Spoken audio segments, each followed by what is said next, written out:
여호와께 향기로운 냄새니라라는 제목으로 하나님 말씀 전하겠습니다. 어떤 이 소문난 맛집으로 유명한 음식점 앞에 항상 사람들이 많이 이렇게 줄 서서 기다리고 있었습니다. 그 중에 한 남성이 이제 차례를 기다리며 이렇게 계속해서 이제 줄을 서고 있는데 앞에 섰던 아주머니가 방귀를 뀌는 거죠. 뒤에 있던 이 남성이 굉장히 불쾌했어요. 맛있는 음식 먹자고 먼 곳에서 물어물어 찾아왔는데 기다리면서 음식은 못 먹고 방구 냄새를 맡게 되니까 기분이 굉장히 나빴어요. 그래서 고개를 저으며 혼자말로 아마 잘 안 들리게 욕 비슷하게 이야기를 했던 모양입니다. 그러자 뒤를 돌아보며 이 아주머니가 듣고는 이렇게 말했답니다. 아저씨가 내 방귀 소리를 들었다면 그것은 아저씨가 사회적 거리두기를 지키지 않았다는 증거이고, 아저씨가 내 방귀 냄새를 맡았다면 그것은 아저씨가 착용한 마스크가 불량 제품입니다. 그러니 나를 너무 욕하지 말아주세요. 어느 지체 높은 귀부인이 의사를 찾아와 고민을 털어놓았다는 거죠. 선생님, 그리 큰 문제는 아니라고 생각하시겠지만 제게는 오래된 고민이 하나 있어요. 그 고민은 제가 방귀를 너무 낀다는 거예요. 그렇지만 냄새나 소리가 나는 건 아니에요. 사실은 이 방에 들어온 뒤에도 수십 번은 방귀를 뀌었을 거예요. 놀라셨죠? 냄새나 소리가 없으니 아셨을 리가 없겠죠. 어떻게 하면 이 방귀를 좀 줄일 수 있을까요? 그 이야기를 다 듣고 나서 한참 생각하던 의사가 이렇게 처방을 놓았습니다. 뭐가 문제인지 알 것 같습니다. 우선 이 약을 일주일간 복용하시고 다시 진찰받으러 오시오. 그렇게 해서 약을 처방해 줬어요. 이 약을 받아가지고 간 귀부인이 일주일 만에 잔뜩 화가 난 목소리로 의사에게 따지러 왔어요. 아니 선생님, 도대체 어떻게 된 일입니까? 그 약을 먹고 나서부터는 제 방귀에서 아주 지독한 냄새가 나기 시작했어요. 물론 여전히 소리는 나고 있지 않지만. 그러자 의사가 싱긋 웃으며 이렇게 얘기했답니다. 그렇다면 경과가 아주 좋은 편이군요. 부인의 축농증은 이제 어느 정도 나은 것 같네요. 자, 이제부터는 난청 치료를 시작하겠습니다.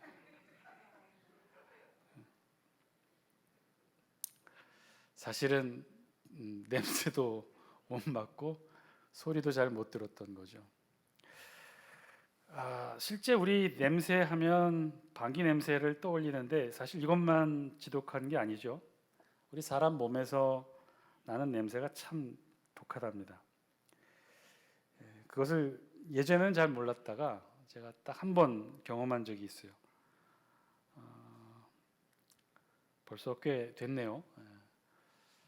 일산에 있는 교회에서 섬길 때 그때 성지순례로 이제 2차 두 번째 터키 그리스 바울 성지 순례를 맡아서 함께 다녀온 적이 있었는데 그때 터키 그리스 가서 야, 사람 몸에서 이런 냄새도 나는구나라는 걸 그때 느꼈어요. 터키는 그런 대로 참을만 했어요. 알게 모르게 사실 터키 음식과 우리 음식이 많이 비슷하다고 하죠. 그래서 그런가 터키에서의 인상은 참 좋은 편이었어요. 빵도 맛있었고 향신료가 조금 냄새가 독특했지만 그렇게 심하지 않았기 때문에 견딜 수 있어요. 문제는 그 다음이었어요. 터키에서 차로 국경을 넘어 그리스로 들어가게 되었을 때였습니다. 쭉 들어가면서 유적지들이 이제 시골 도시들에 있어서 시골 도시들을 거칠 때는 사실 몰랐고 이제 본격적으로 수도 아테네에 도착했을 때 일이었어요.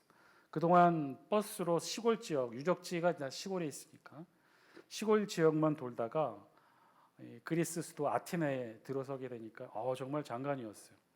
대도시의 모습과 더불어 조금만 눈을 올리면 이제 유적들이 다 보이는 거죠. 곳곳에 유적들과 대도시 건물들이 조화를 이루는 모습들이 오랜만에 보는 신기한 모습들이었기 때문에 버스를 타고 왔던 이제 성도들 모두가 와 하면서 이제 창가로 달려가서 지나가는 모습들을 스쳐가는 모습들을 이렇게 보게 됐죠. 근데 막 좀만 눈을 들어 보이면 파르테논 신전과 곳곳에 있는 그런 유적지들이 보이니까 와 이제 놀라서 이렇게 보면서 몇몇 분들이 성급한 나머지 지금은 관광버스에 유리창이 다 없는데 예전에는 조그맣게 조금씩 밑에 하단에 달려 있었거든요. 그 유리창들을 다 열어서 냄새를 맡기 시작했어요. 다 연 것도 아니죠. 몇몇 사람만 창문을 열었는데 그 순간 약 5분간 말이 없이 정적이 흘렀습니다. 아무도 이야기를 하지 않고 5분간 조용히 있다가 하나둘 창문을 닫게 됐어요. 문제는 냄새였던 거죠. 암내가 도시 전체에 진동하고 있었습니다. 사람 몸에서 그런 냄새가 나는구나를 그리스에서 유독 많이 알게 됐어요. 그로부터 한 이틀이었나 유적지 이제 곳곳을 다니면서 정말 원 없이 이 특유의 치지향, 사람 몸에서 나는 그 냄새를 참 많이 맡게 되는데, 여러분 데오도란트가 뭔지 아십니까? 데오도란트 사진 한 장만 보여주시겠습니까? 데오도란트라고 해서 저 성분이 이 사람 이제 서양 사람들이 많이 쓰는 일종의 냄새 제거제예요. 그럼 왜 향수를 안 쓰고 왜 저 데오도란트를 쓸까? 향수는 정확하게 좋은 향을 내는 그런 원료로 만들어진 향수인데, 저 데오도란트는 일종의 화학 제품이에요. 어떤 역할을 하는 화학 제품이냐면 냄새의 근원을 없애주는 그런 화학 제품이에요. 그래서 주로 겨드랑이, 발 냄새가 많이 나는 곳에 이렇게 뿌리게 돼 있습니다. 향수는 특유의 좋은 향을 내는 제품이지만 이 데오도란트는 좋은 향을 내는 목적이 아니에요. 말 그대로 냄새 억제제예요. 그래서 화학 제품으로 만들어져 있어서 이 데오도란트 제품마다 환경 호르몬이 요즘 검출되어 문제가 되고 있다고는 하는데, 근데 일종의 이 냄새 억제제인 것이 서양 사람들은 향수보다도 더 많이 씁니다. 그래서 웬만한 대형 마트나 이런 곳에 가면 아예 데오도란트가 한 섹션 전체를 차지할 정도로 참 다양한 그런 형태의 제품들이 참 많이 있어요. 향수보다도 서양 사람들이 더 많이 쓰는 게 바로 이 데오도란트 냄새 억제제예요. 공원에서 이제 한국인이 외국에 있는 공원에서 이 데오도란트 향기가 얼마나 진동을 하는지, 이렇게 조깅을 하는 사람이 저 앞에서 이렇게 뛰어올 때 한 2, 3m 가까이 오면 벌써부터 냄새가 나기 시작한답니다. 정말 많이 뿌리고 정말 자주 쓰는 게 바로 이 데오도란트죠. 자, 그럼 한국 사람은 어떨까요? 우리 한국 사람은 몸에서 나는 이 체향이 없을까요? 겨드랑이 땀 냄새 이런 것이 잘 안 날까요? 다행히도, 정말 다행히도 한국인들은 체질상 겨드랑이 땀 냄새가 서양인에 비해 거의 나지 않는다고 해요. 냄새의 원인은 이 겨드랑이 땀샘 근처에서 냄새를 유발하는 박테리아가 이 주범인데, 한국인은 유전적으로 이 박테리아가 거의 없어서 이 냄새가 나지 않는다고 합니다. 그러면 이 한국인은 아예 냄새, 채취가 나지 않을까요? 우리 몸에서 냄새가 안 날까요? 아니에요. 한국인도 이 특유의 채취가 있어요. 그게 뭐죠? 마늘 냄새, 마늘 냄새. 된장찌개 냄새일 줄 알았는데 마늘 냄새가 그렇게 독하다고 하네요. 근데 이 마늘 냄새는요, 같은 한국인들끼리, 같은 한국 문화권에 있는 사람들끼리는 절대 맡을 수가 없다고 하네요. 이 한국인의 마늘 냄새가 진가를 발휘하는 때가 있대요. 언제 이 진가를 발휘하느냐? 외국인, 한국에 거주하는 외국인 사이트에 올라온 글 중에 이제 그런 글이 있어요. 외국인이 자신이 한국의 마늘 냄새를 가장 고통스럽게 느꼈던 때가 언제인지를 한번 적었는데, 언제였느냐면 한 건물에 엘리베이터를 타게 되었을 때, 다 한국인이고 자기 혼자 외국인일 때, 그리고 높이도 2, 30층 높이를 견디며 올라가야 할 때 가장 괴로웠다고. 소위 말하는 한국인의 마늘 냄새. 그래서 아예 용어가 있어요. 엘리베이터에 한국인 여러 명과 함께 타기가 우리나라에 오는 외국인들이, 한국에 처음 오는 외국인들에게 권하는 프로그램 중에 하나라고 얘기를 해요. 그거를 견디어서 이겨내야 한국의 문화를 잘 이해할 수 있다고. 그만큼 괴롭다는 거죠. 그들이 느끼기에는. 반대로 이야기하면 우리가 저들의 치즈 냄새에 역겨워하는 것처럼 저들도 그렇다는 거예요. 그러니까 우리는 사실 느끼지 못해서 우리 몸에서 마늘 냄새가 이렇게 강하게 나게 되는 줄을 알지 못하는데 그렇다는 거죠. 실제로 한 외국인이 외국에서 몇 년간 이렇게 살게 되었다고 해요. 몇 년간 외국인들만 있는 곳에서 살다 보니 자신이 한국 음식 잘 먹지 못했고 또 외국인 바이어와 회사 사람들을 만나게 되니까 스스로 조심을 했대요. 그래서 외국 음식 먹고 항상 향수 뿌리고 이제 그렇게 2, 3년 지내다가 이제 한국에 돌아오게 되어서 시카고에서 한국행 대한항공 비행기에 탑승하게 됐답니다. 한 2, 3년간 한국 음식 먹지 않고 외국인들하고만 함께 있다가 그래서 대한항공 비행기에 시카고에서 한국행 대한항공 비행기에 탑승하게 되었는데 마침 그 항공기 안에는 이제 막 시카고 관광 여행을 마치고 귀국하는 한국인 승객들이 4분의 3 이상 채우고 있었대요. 근데 그 비행기에 올라서면서 이 한국 사람도 느꼈답니다. 아, 이게 마늘 냄새구나. 그러니까 우리는 사실 느끼지 못하는 거죠. 그러니까 우리도 그런 냄새에 채취가 다 있다는 거예요. 냄새 어떻게 보면 모든 사람 몸에서 이 냄새는 다 나게 되는 거죠. 다 사람들마다 각자 다른 채취의 향기들이 다 있었던 거예요. 어떻게 보면 모든 사람의 몸에서 나는 이 냄새, 근데 이게 어디 사람의 몸에서 나는 채취가 음식에만 기원할까요? 내가 어디에서 무엇을 했는지, 어디를 다녀왔는지, 무슨 일을 했는지 그런 것들에 따라 내 몸에서 나는 냄새가 다 다르겠죠. 그리고 이건 사람의 몸에서 나는, 육체에서 나는 냄새이고, 또 어디 자세히 들여다보면 또 그런 냄새만 있겠습니까? 사람의 마음에서, 생각에서, 정신에서, 영혼에서 어떤 생각과 어떤 마음을 가지고 있고 또 어떤 환경 속에서 어떤 생각을 하느냐에 따라 그 영혼이 처해진 위치와 환경에 따라 그 생각과 마음과 영혼에서 나는 채취 또한 다를 거예요. 어떤 생각을 하고 어떤 신앙의 삶을 살았는지에 따라서 어떤 책을 읽고 또 어떤 방송을 보느냐에 따라 그 사람의 입에서 나오는 그 영혼의 채취는 다 다를 거예요. 사용하는 말을 통해 또 느끼고 생각하는 정서적 표현을 통해 그 사람이 표현해내는 그 정서적 채취는 다 다르겠죠. 자, 오늘 우리가 함께 읽은 본문에서도요, 이 냄새에 대해서 사실은 말씀하고 있어요. 지난주에 이어 우리 번제에 대한 규례에 대해 오늘 기록하고 있는 말씀인데요. 지난번에 읽었던 말씀 잠깐 기억을 되돌이켜보면 소를 제물로 드리는 번제의 규정에 대해 우리들이 함께 말씀을 읽었었죠. 그래서 예물을 드리는 헌제자가 어떻게 했어요? 소의 번제를 드릴 때 어떻게 했다고 그랬어요? 직접 자신이 가져온 제물에 안수하고 직접 그 목을 칼로 그어 제물을 잡는 일을 바로 제물을 바치는 헌제자가 직접 해야 했다고 했어요.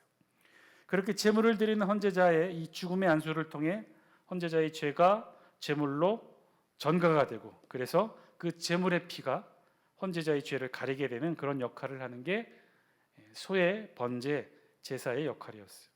자, 오늘 이어지는 말씀에는요, 그 번제의 또 다른 형태의 제사에 대해서 기록합니다. 그것은 번제로 드리는 제물이 소가 아닌 경우는 어떻게 할 것인가에 대한 말씀이 기록되어 있어요. 우리 다 함께 10절 말씀 영상을 통해 같이 한번 읽습니다. 시작. 만일 그 예물이 가축대의 양이나 염소의 번제이면 흠없는 수컷으로 드릴지니. 아멘. 그러니까 지금 말씀은 소를 번제로 드리는 경우를 제외하고 양이나 염소 등 더 작은 제물로 하나님께 제사를 드릴 경우에 대해서 말씀하고 있는 거죠.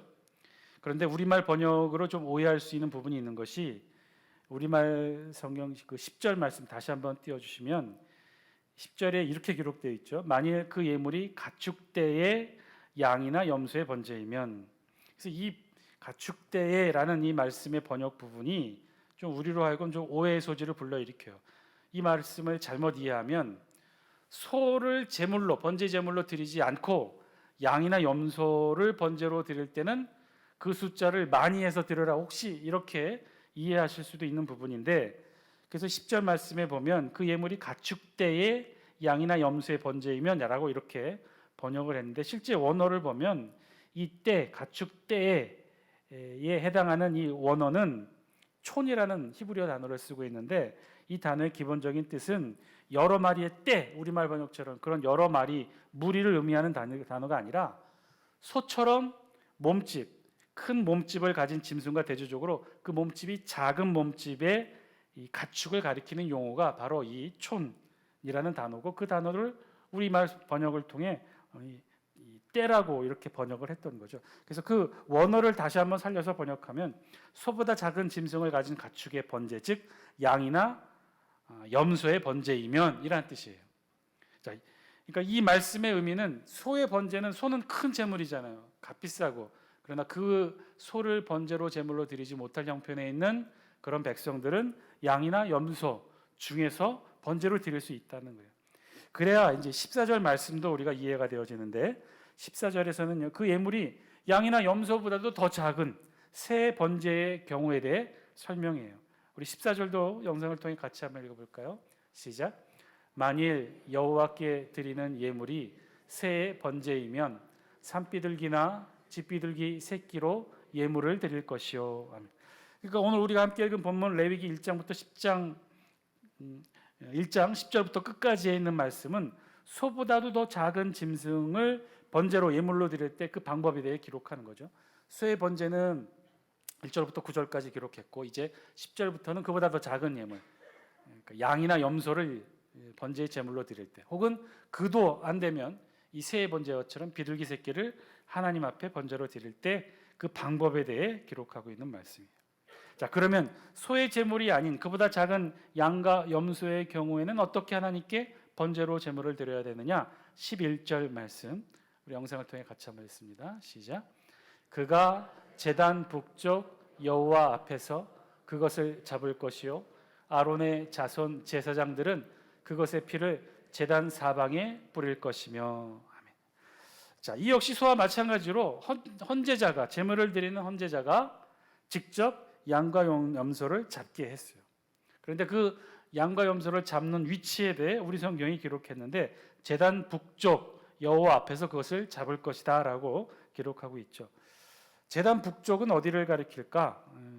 성막의 방향은요. 사진 한 장 보여주실래요? 성막의 방향은 항상 이렇게 표시를 해요. 성전도 마찬가지고 이곳의 동서남북 방위각은요. 항상 성전 출입구가 나 있는 방향의 쪽을 동서로 놓게 되어 있어요. 그래서 성전의 출입문이 있는 오른쪽, 여러분이 보시는 그림의 오른쪽은 동서남북 방위각에 어디에 해당하냐면 동쪽에 해당합니다. 왜 동쪽이죠? 왜 성전의 출입구가 동쪽으로 되어 있나요? 하나님께서 항상 어디로 들어오시기 때문에 동쪽으로 들어오시기 때문에. 그래서 성전의 출입구, 성막의 출입구도 마찬가지로 항상 동쪽을 바라보게 해놓아 있어요. 자, 번제단을 중심으로 본다면 오른쪽, 즉 동쪽은 성전 출입구가 있는 곳이죠. 그러니까 거기서 제물을 잡게 하지는 않았어요. 왜냐하면 거기서 잡게 되면 성막 밖에 있는 모든 백성들이 다 보아야 할 테니까 거기서 잡게 하지는 않고, 그럼 어디서 잡느냐? 번제단의 왼쪽, 즉 서쪽에 해당하죠. 거기에는 뭐가 있습니까? 물두멍이 있어요. 여기도 안 돼요. 그럼 천상 위나 아래, 즉 위는 여기서 어디를 가리키죠? 북쪽을 가리키고 아래는 남쪽을 가리키죠. 그러니까 북쪽이든 남쪽이든 두 군데서 잡게 했는데 어디서 잡게 했느냐? 북쪽에서 잡게 합니다. 그래서 나중에 지금 성막은 평면 땅 위에 저렇게 성막이 세워지지만 저 모양 저 위치 그대로 나중에 솔로몬 성전으로 만들어지게 될 때는 남쪽에 이 번제단으로 오르는 계단이 있어요. 그래서 그때도 성전일 때도 건물로 되는 성전일 때도 제물을 어디서 잡느냐? 번제단의 북쪽에서 잡을 수 있게 되어 있어요. 거기밖에 사실은 공간이 없기 때문에.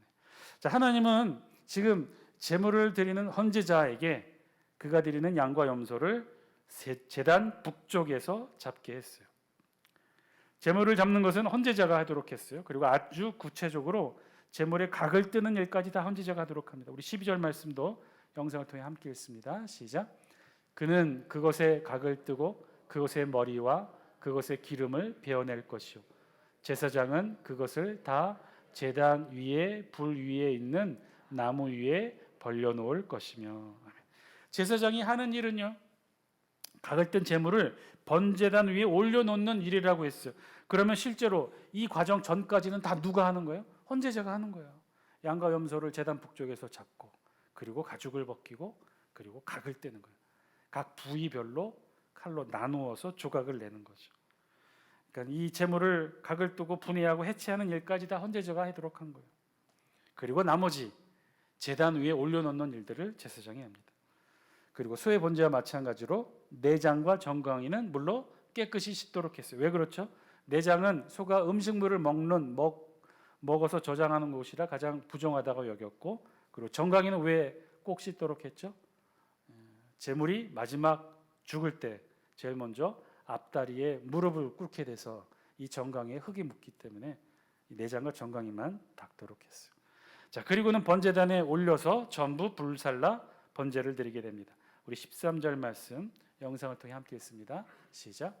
그 내장과 그 정강이를 물로 씻을 것이요 제사장은 그 전부를 가져다가 제단 위에서 불살라 번제를 드릴지니 이는 화제라 여호와께 향기로운 냄새니라. 아멘.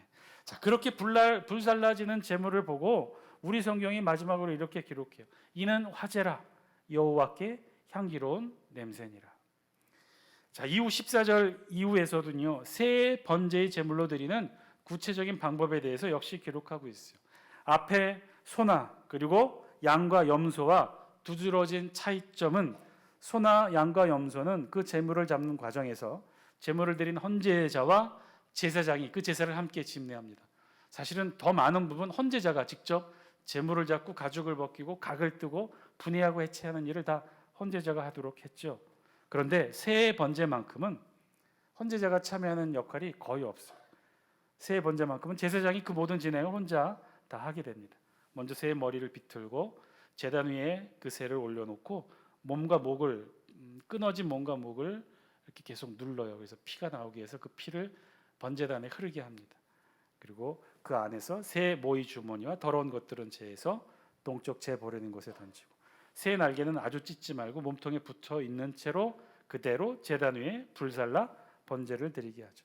자, 그리고 역시 마지막에는 소나 양과 염소와 같은 마지막 말씀으로 우리 성경이 새 번제도 끝을 맺고 있어요. 우리 다 함께 17절 말씀 영상을 통해 함께 읽습니다. 시작.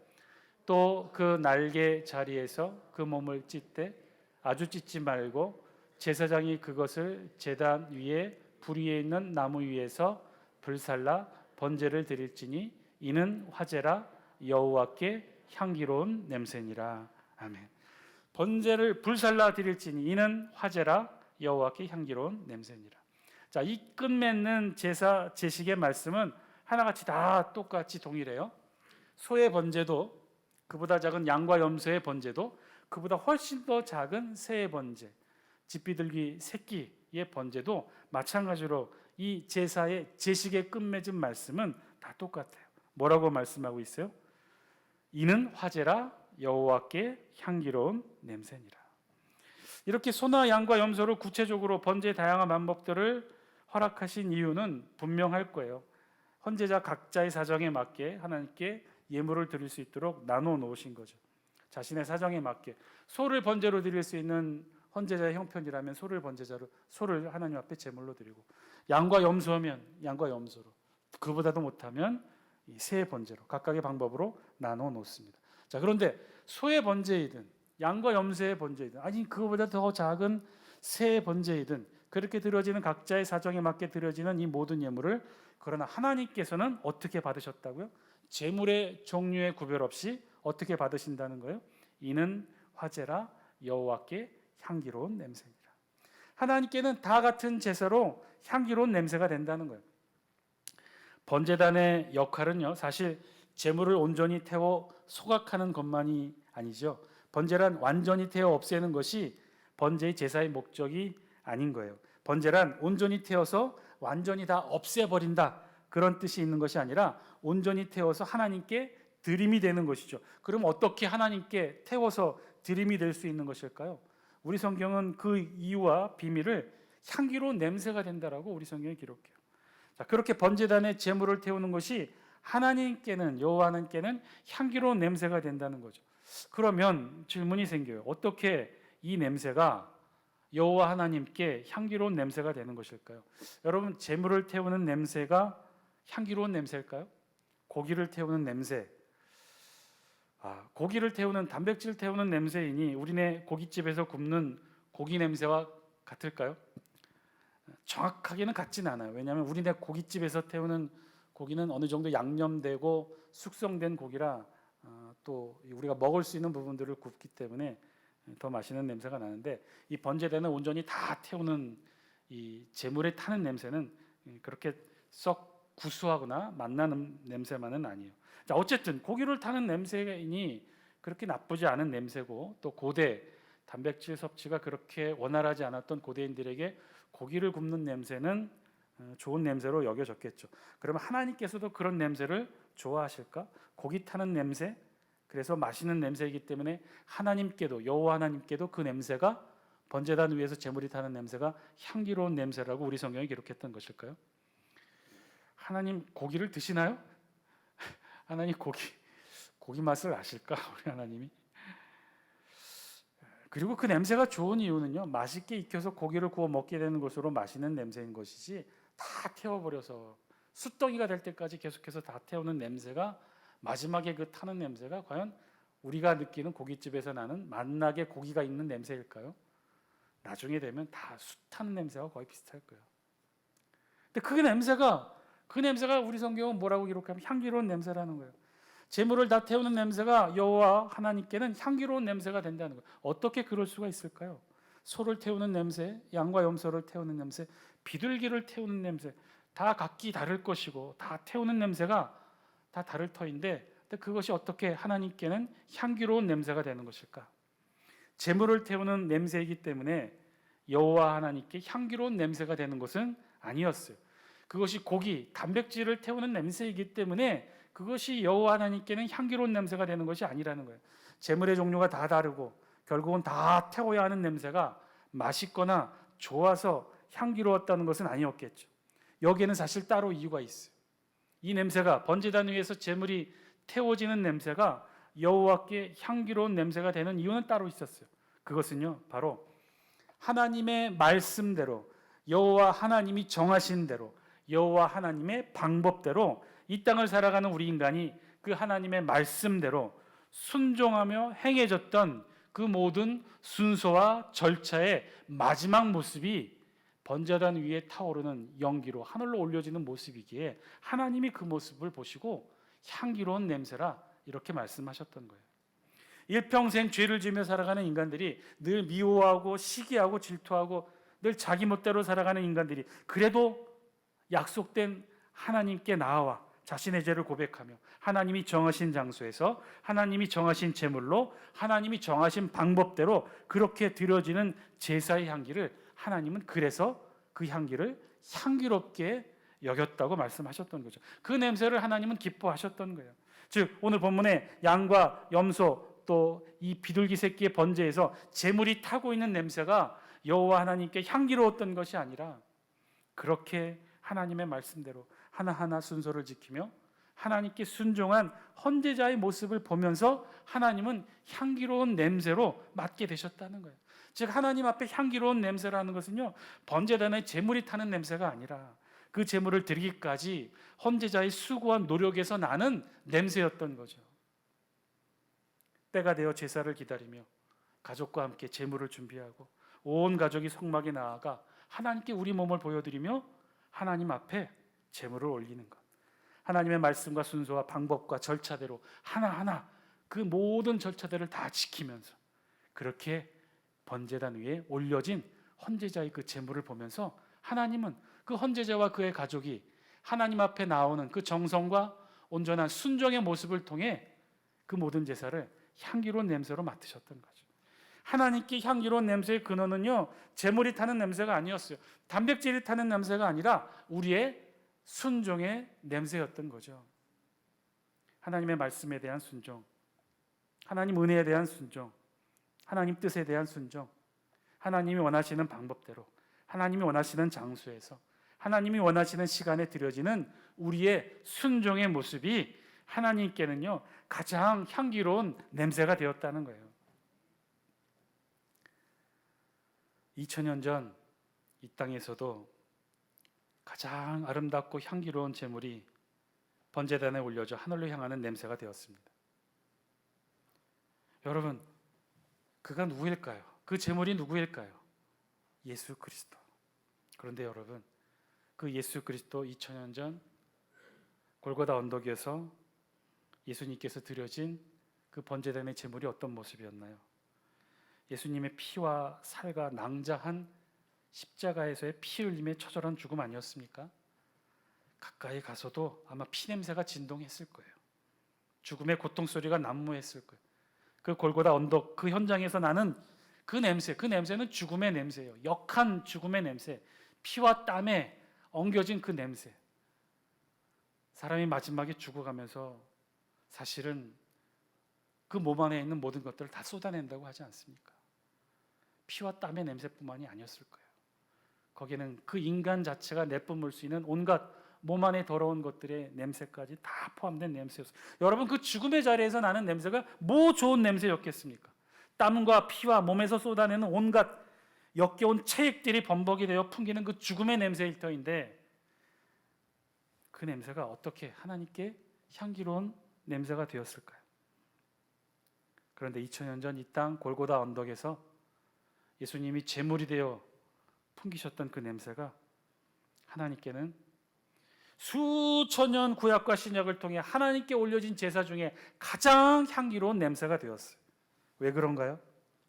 우리 예수님이 순종하셨기 때문에 그렇죠. 하나님의 말씀에 순종하셨어요. 하나님의 명령에 순종하셨어요. 죽기까지 순종하셨기에 우리 예수님이 하나님께 올려드린 그 순종의 제사, 비록 피범벅이 되고 땀범벅이 되고 가장 역겨운 죽음의 냄새, 그 냄새였지만 우리 하늘의 하나님은 그 냄새를 가장 향기로운 냄새로 맡으셨던 거죠. 그 향기로운 냄새 하나로 전 인류는 구원을 받습니다. 사랑하는 장수교 성도 여러분, 그렇게 우리 모두는 이 자리에 있게 된 거죠. 그렇게 저와 여러분들은 하나님 앞에 2000년 전 이 땅 가운데 울려 퍼진 가장 역겨운 죽음의 냄새 속에 하나님이 가장 향기로운 냄새로 맡으셨기에 저와 여러분 모두 하나님 앞에 있는 이 지성소의 자리에 우리도 이렇게 앉아 있는 것이겠죠. 그런 우리에게 하나님은 오늘 말씀을 통해 어쩌면 저와 여러분들에게 이렇게 동일하게 묻고 계신지도 모르겠어요. 오늘도 하나님은 저와 여러분들을 통해 가장 아름다운 향기로운 냄새를 맡기를 원하시는지도 모르겠습니다. 가장 아름다운 냄새, 우리 그리스도인들이, 하나님의 백성들이 이 땅에서 풍겨낼 수 있는 가장 아름다운 냄새, 그 냄새가 뭘까요? 분명 인위적인 향기는 아니겠죠. 다른 사람들에게 보여지는 그런 모습도 아닐 테고 우리 본연의 몸에서 나는 역한 채취도 아닐 것입니다. 이 땅을 살아가는 저와 여러분들을 통해 하나님이 가장 맡기를 원하시는 향기로운 냄새, 그 냄새 순종의 냄새인 줄 믿습니다. 오늘 저와 여러분들과 우리의 삶과 가정 속에 하나님이 가장 맡기를 원하시는, 가장 향기로운 냄새로 맡기를 원하시는 순종의 냄새를 우리 영혼을 통해 하나님 앞에 올려드릴 수 있는 저와 여러분들의 삶, 우리의 신앙 되시기를 주의 이름으로 간절히 축원드립니다.